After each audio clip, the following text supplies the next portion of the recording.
নমস্কার, কেমন আছেন সবাই? এভরি টাইমের আরও একটা ব্লগে আপনাদের সবাইকে স্বাগত জানাই। সকাল এখন ৮টা মতো বাজে, আর ঘুম থেকে উঠেছি অনেকক্ষণ। উঠে বাসি কাজকর্ম সেরে একদম সংসারের কাজে হাত লাগিয়ে দিয়েছি। সকালবেলায় তো সোনার পড়া থাকে, ওকে পড়তে দিয়ে আসার পরে বেশ কিছু কাজকর্ম থাকে যেগুলো না করলেই নয়। এসেই আগে ফার্স্ট টাইম কী করি জানেন তো, আগে চা করি, চা করে আগে চাটা খাই। কারণ আমার একটু চা না খেলে কাজকর্মে ঠিক মন দিতে পারি না। তার জন্য সকালবেলায় এসে আগে নিজের সাথে নিজের সময় কাটাই, ঠিক তার সাথেই 1 কাপ চা আর 2টো বিস্কিটের সাথে নিজের সাথে নিজেকে একটু টাইম স্পেন্ড করে তারপরে সংসারের কাজে হাত দিই। সারাদিনের অনেক ব্যস্ততা থাকে, আর সেইগুলো কাজ করতে করতে কখন না জানি সকাল থেকে দুপুর, দুপুর থেকে রাত এমনিতেই কেটে যায়। তখন আর নিজের সাথে সময় দেওয়া ঠিক হয় না। তাই প্রত্যেক দিন সকালবেলায় উঠেই কিন্তু আমাদের এই কাজটা করাটা প্রত্যেকেরই দরকার।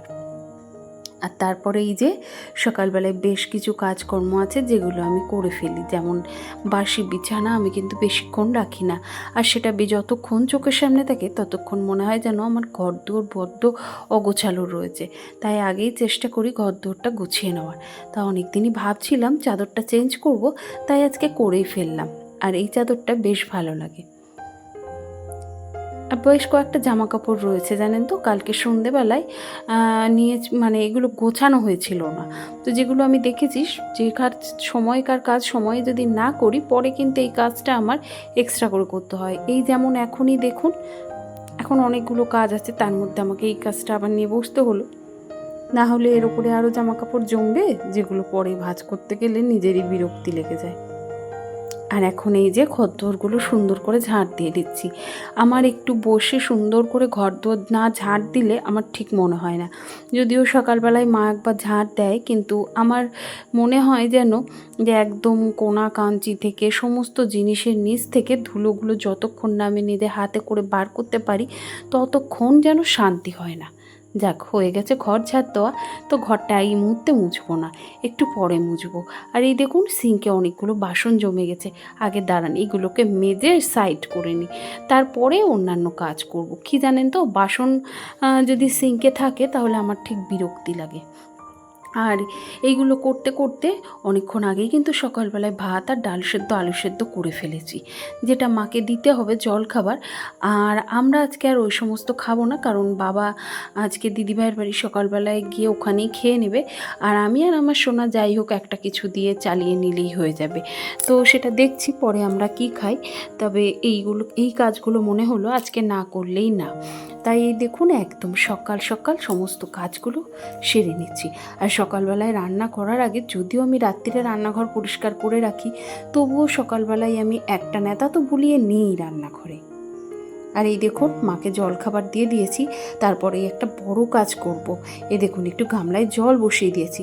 আর খুব কম সময়ে আর কম খাটনিতে চিরুনি পরিষ্কার করতে গেলে এই ফর্মুলাটা অ্যাপ্লাই করতে পারেন। এই দেখুন জলের মধ্যে আমি 2 চামচ খাবার সোডা দিয়েছি, আর দিয়েছি একটুখানি ডিটারজেন্ট, যে কোনো সার্ফ দিলেই হবে। তো দিয়ে এবার চিরুনিগুলো যদিও আপনাদের সাথে শেয়ার করব বলেই কিন্তু আমি এই এতটা নোংরা করতে হয়েছে, না হলে আপনাদেরকে বোঝাতে পারতাম না। তো এই আর কি, এই দেখুন এবার চিরুনিগুলো দিয়ে ভালো করে জলটাকে ফুটিয়ে নিয়ে একটুখানি ভিজিয়ে রেখেছিলাম। তাতেই দেখুন কিভাবে একটুখানি ফোটাতে ফোটাতেই কতটা নোংরা বেরিয়ে গেছে। আর খাবার সোডা আছে যেহেতু, তো আমি এই জলটা পুরো সিঙ্কেই দিলাম। তাহলে কী হয় জানেন তো, সিঙ্কের মধ্যে যত তেল ছিটে থাকে সমস্তটাই কিন্তু চলে যায়। দেখুন কত সহজে কত তাড়াতাড়ি কিন্তু আমার চিরুনিগুলো পরিষ্কার হয়ে গেল। আর এইভাবে চিরুনি পরিষ্কার করা যদি আপনাদের কারোর অসুবিধা হয় তাহলে এইভাবে করে দেখুন, খুব তাড়াতাড়ি এবং খুব কম খাটনিতেই কিন্তু চিরুনি পরিষ্কার হয়ে যায়। আর আজকে সকালবেলায় চিড়ে ফুরিয়ে গেছিলো, তাই সোনাকে প্রাইভেট থেকে নিয়ে আসার পথে চিড়ে নিয়ে এসেছি। আর এই চিড়েটা এই যে লাল চিড়ে, আর দেখুন এটাকে বলে ঢেকি ছাটা চিড়ে, একদম লাল। তো এটা দিয়ে দই দিয়ে চিনি দিয়ে আমি আর আমার সোনা আজকে সকালের ব্রেকফাস্টটা সেরে নেব। আর এখন কিন্তু এত পরিমাণ গরম পড়েছে, তাতে দই চিড়ে চিনি আম এগুলো কিন্তু মন্দ লাগে না, তাই না? চলুন সকালবেলার খাওয়া দাওয়াটা তো সেরে ফেলেছি, আর এইবারে আসতে হবে রান্নাঘর। সকালবেলাকার খাওয়া দাওয়া তো হয়ে গেছে, সকালের বাসি কাজকর্ম যেগুলো এক্সট্রা কাজ থাকে সেগুলোও হয়ে গেছে। তো এইবার দুপুরবেলাকার রান্নার জোগাড়পত্র করি, আর সেই সাথে সাথেই অনেক কিছুই কাজ থাকে যেগুলোকেও এক্সট্রা হাতে করতে থাকি।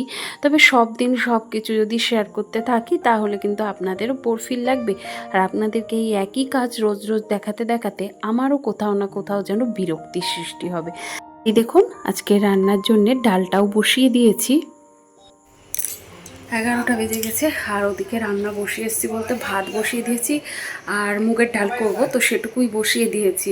আর এখানে হাঁপিয়ে গেছি, সকাল থেকে অনেকগুলো কাজ করা, মেয়েকে দিয়ে আসা নিয়ে আসা সব কিছু করতে করতে না পুরো হাঁপ ধরে যায়, পুরো মনে হচ্ছে এক হাত পুরো ঝিপ বেরিয়ে যাওয়ার মতো পরিস্থিতি হয়।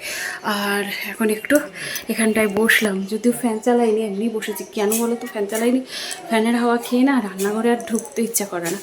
এখানে বসেছি, আর অনেকগুলো জামা কাপড় ছিল কাঁচা হয়েছে, তো কী যে মেলবো কি এখন দেখছি এতক্ষণ মানে এত পরিমাণ রোদ। আমার এখন ভুল হলো যে আমার সকালবেলায় কেচে নিলে ভালো হতো। আসলে কি জানো তো, সোনার পড়া থাকলে বা স্কুল থাকলে সকালের দিকে আমি একদম কাচতে পারি না। বাসি কাজটা সেরে নিয়ে ঘরে এসে খাইয়ে ওকে আগে স্কুল মানে পড়তে দিয়ে আসি, তারপরে বাড়ি এসে টুকটাক সংসারের কাজগুলো করতে করতে তারপরে জল খাবার এইসব করতে করতে না কাঁচা আর হয়ে ওঠে না। তো এখন কাচলাম, এখন ওয়েদারটা পুরো হয়ে আছে, পুরো অন্ধকার হয়ে আছে, ঝিরি ঝিরি 2-4 ফোঁটা বৃষ্টি পড়ছে। তো মেললে কিছুই হবে না, কিন্তু কী বলতো বৃষ্টির জল পড়লে না জামা কাপড় দিয়ে একটা বাজে স্মেল বেরোয়। তো ওই কারণে এখন আর মেললাম না, বালতি ধরে রেখে দিয়েছি। রান্নাটা আগে করে নিই, তারপরে যদি রোদ্দুর আসে ওপরে দিয়ে দেবো, একটু জলটা ঝরে গেলে ফ্যানের তলায় দিয়ে দেবো, আর অসুবিধা হবে না। কিন্তু জলটা না ঝরলে ফ্যানের তলায় দিলে না পুরো খাট ভিজে যাবে। আর সোনা কালকে সারা রাত পড়েছে, পড়ার জন্য ওকে এখন বললাম স্নান করে ঘুমিয়ে নিতে, কারণ আজকে তো শনিবার 2:30 থেকে পড়া রয়েছে। তাই এখন ঝট করে রান্নাটা করবো, করে তারপরে ওকে নিয়ে বসবো। চলো রান্নাঘরের দিকে যাই, আর যাওয়ার আগে একটু জল খেয়ে নেবো। আর ভীষণ গরম পড়েছে আমাদের কৃষ্ণনগরে, তো মারাত্মক গরম পড়েছে। তাই জল তো আমার সঙ্গে সাথী, মানে সব সময় ঘুরছি ফিরছি, জলটাই ভালো লাগছে, তাই জলটা বেশি করে খাওয়ার চেষ্টা করি।